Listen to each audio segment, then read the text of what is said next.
Hey everybody, this is Kevin Daleen, and I'm excited to welcome you to my podcast called Shop Talk, where we're going to interview local entrepreneurs and community leaders to hopefully get actionable insights on how they've built their lives and their businesses that you, the audience, can take with them and hopefully implement into your life and your business.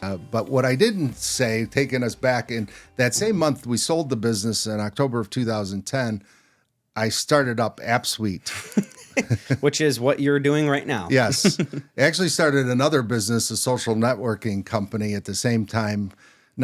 Funded both businesses with your brother, actually. That was a fun time for me. I got a front row seat to the founding of two businesses, and I got a roommate with it. My brother's old college roommate. We were, staying together in the same house, and that was an interesting time. It was a really interesting time. Fun time. Yeah. Very fun time. All fond memories, none bad.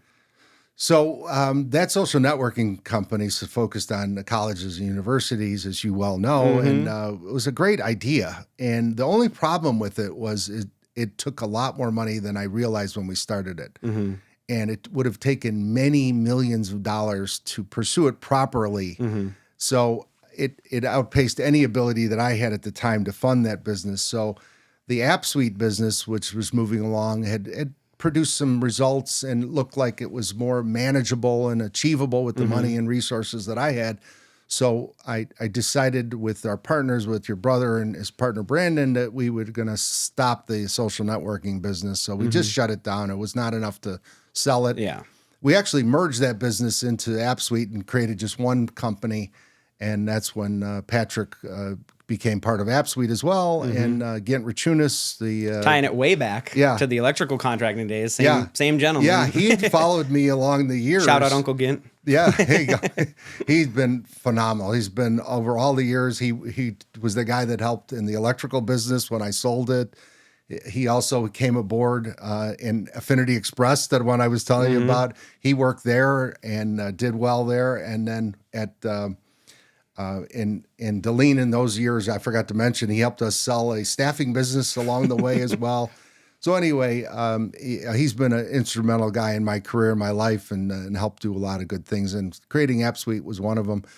But when I got in there, I took over as CEO in January of 2013 because I was out of the earnout, and here I am at AppSuite, all combined, one company. And it was like time to really get focused on what was going on. And I realized that the business lacked a couple of things. We were building apps for the restaurant industry because technology was something that the restaurant industry was kind of slow to adopt. So they were always way behind the adoption curve in technology.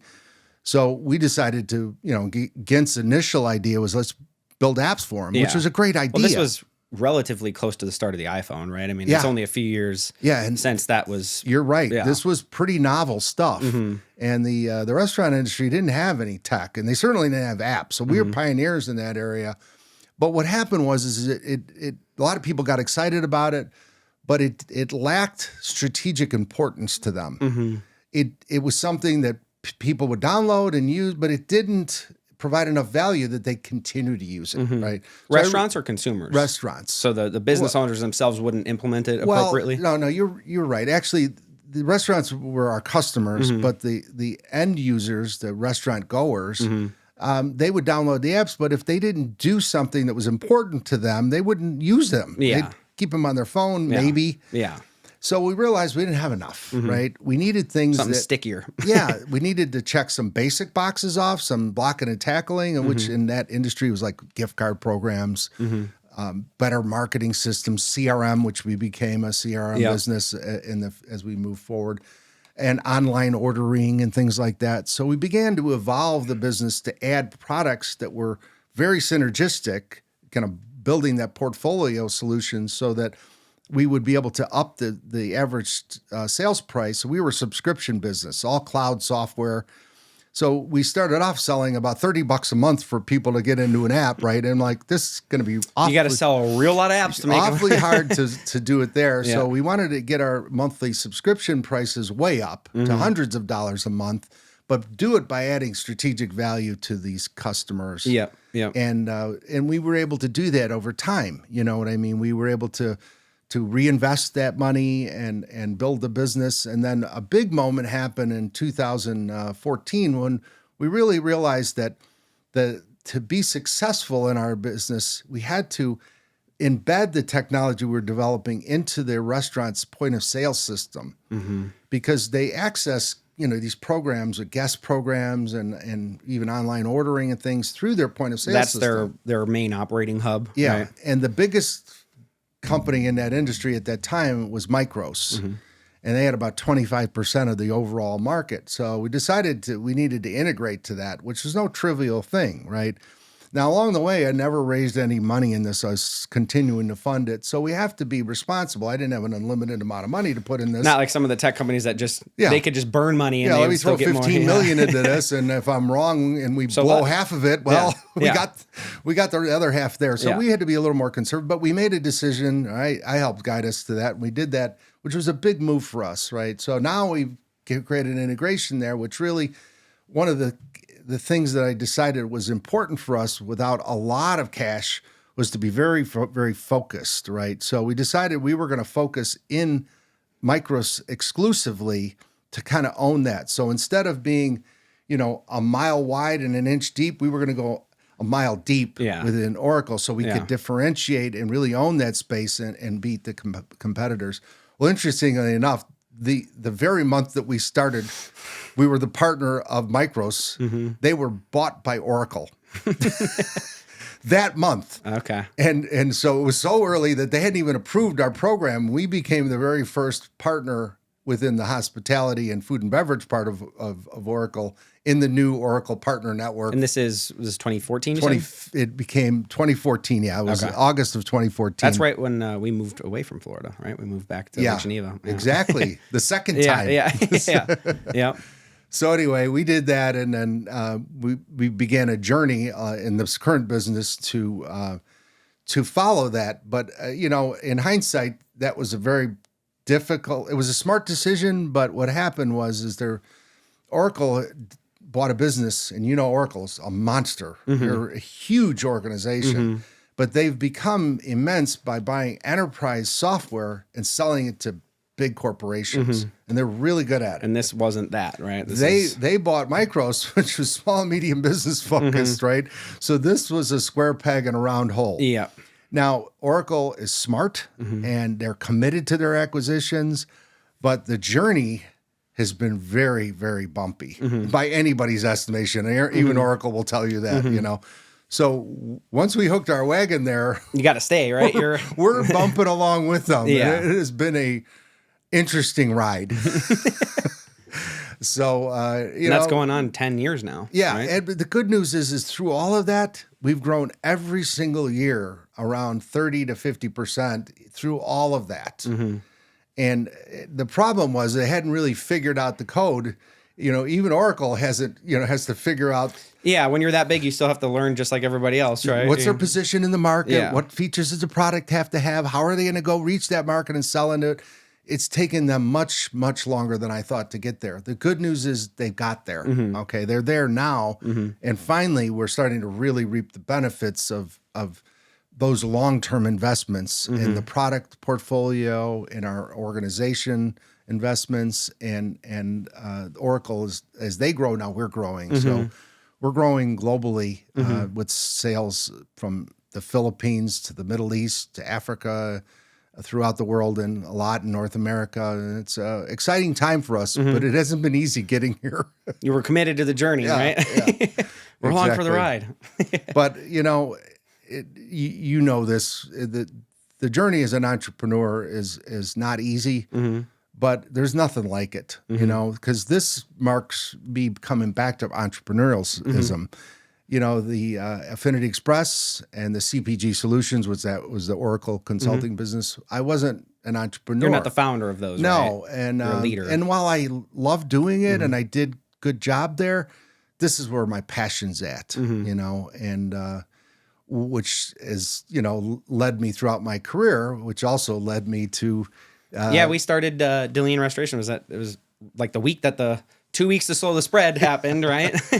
Yeah, what a great journey this has been. And I could, having built businesses with your older brother, who's a partner in AppSuite and right-hand man for me, but to start this business up together and be able to, give you some of the experience and help in this business and some money as well. And then to watch the things that we're able to do and the leadership that you've been developing, it's been a really wonderful thing for me to see. And, you know, we're doing some very, very good things here too. Yeah.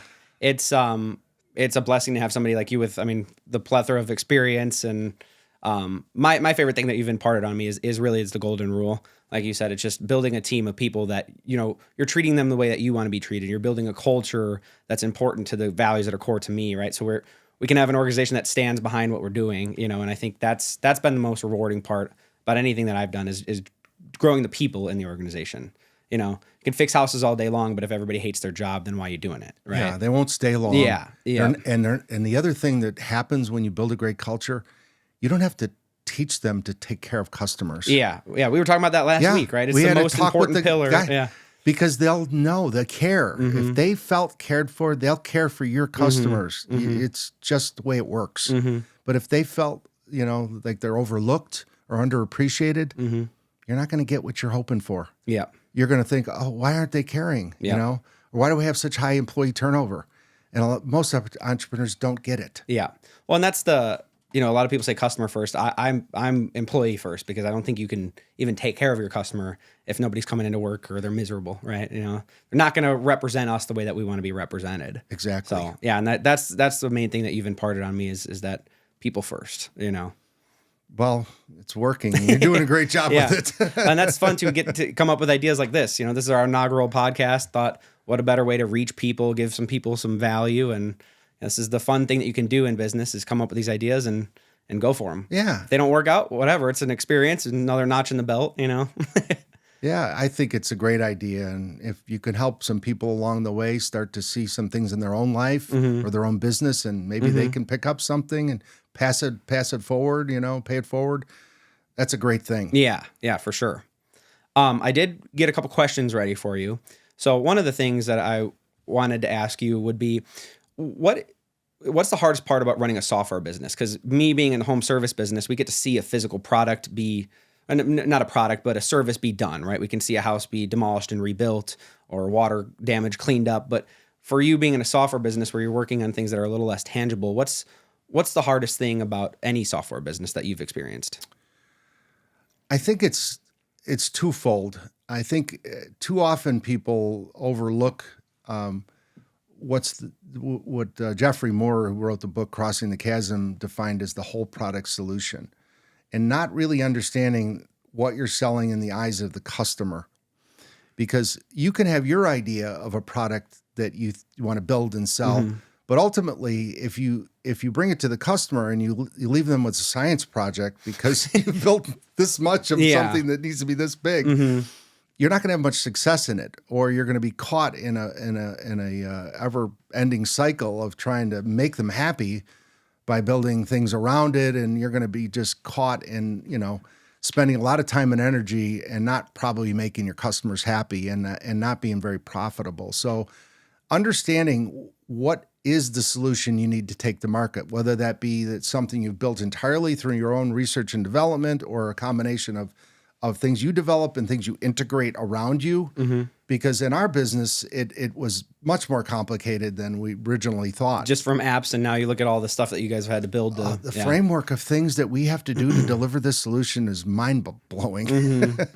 You know, we're integrated to everything from the telecom networks for SMS, you know, email integrations, and you know, of course, we run in a Microsoft Azure cloud environment. You know what I mean, and how that all runs, and all the servers, and all of the payment integrations that we have to do, and on and on and on, that are all part of the fabric of a solution that the customers need to buy it and have it work for them. And so that is very difficult, and I think is often overlooked by people that don't really understand how the customer, what they really need to buy. How do you go about finding that out? Do you just think about it internally, where you go and, you know, look at the product and just, you know, think about yourself as the consumer? Or do you guys run tests with just people who have no experience with the product and bring them in and see what they think? What's the best way to come up with that full solution? Yeah, that's a good question. I think it's a great question. I think it's a combination of doing your homework, you know, really looking at competition people that don't spend enough time looking at other people and who they are first, so you know who you're going to be locking horns with. But how did they solve these problems? Maybe they haven't solved them entirely, so maybe that in itself then lies an opportunity. And I think that's what we found is there's some opportunity in building a better whole product solution, which is what we've done. Although that led us to a portfolio, a solution that's big, which has brought its own headaches. So I think doing enough homework that lets you understand that what's the market do, and then of course you only know so much, and then it's what I referred to earlier. It's that continual learning process, right? I'm a big believer in that. In fact, we're going through that cycle with our business, this business right now, but also at Affinity, AppSuite, and I'm big believer in an exhaustive annual process where you look back at what you've learned, the competitive environment. We just finished that actually last week. We're now into the planning phases for the upcoming year. And then we do quarterly strategic reviews and we compare what's going on. We make course adjustments. That's how you fix the things that you don't know. You have a system that allows for that kind of continual analysis and feedback into the loop so that you course correct and get you there. So that's how I've done it. The second part of what makes software so difficult is software is very complicated. And you can really get caught where you have to build a system to develop software that vets the requirements out for life cycle development in software, so that you make sure you've got really clear understanding of what this release schedule is, what the features and functionality are, what are the use cases that you're going to be trying to build it for, and then how you test those use cases. That process has to be very thorough and exhaustive, because if you don't do that well, what happens is imperfect features make their way into the product, or even more so, and I've found this even in our company, incomplete features, something that you built fully baked that worked in your use case, but you didn't understand how the customer would use it. I think I remember early days you guys had like, I think it was extra feature stuff. If somebody orders a cheeseburger, but they would want to put pickles or whatever. It was like a use case like that where you didn't think about it from a customer's point of view. It was just like, oh, the restaurant needs to know that they put X, Y, or Z on a menu. And then you didn't think about the fully functioning use or case. how they're going to manage it. Like, okay, this works for the consumer, but we're selling to a restaurant. Yeah. So how are you going to manage these features, like with online ordering, and you're a pizza restaurant and you have, it works on the right half, left half. How do you manage all these features and make them usable? And that's where it gets big too, because now you got to look at it through two lenses: the end user, the customer, and then the restaurant and how they need the data delivered. And yeah, that's more power to you guys, because that's a big problem to solve. Or manage, I should say. Yeah, so that's a big challenge, is getting that right. And of course, continually finding great people to do it. And we've done it through finding great engineers in, of all places, the Ukraine. Right. I do also remember that. It's funny because I get a backseat ride to all your fun adventures you've been on. We're still in the Ukraine. Yeah. And there's been people that have worked through this whole war, that work for us still to this day. And unfortunately, a lot of people have fled from the country that have still work for us in different countries. But there's some brilliant engineers there that they have in the Ukraine.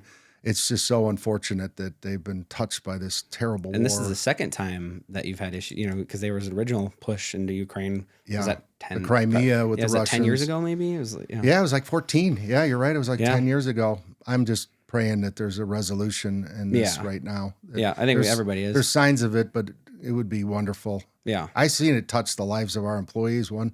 Our project manager, he had built this beautiful home in Kharkiv and raising his family. It was a condo, did a whole remodeling of it. Thank God he wasn't in it, but a bomb went right through the roof of this condo and blew up his condo. Yeah.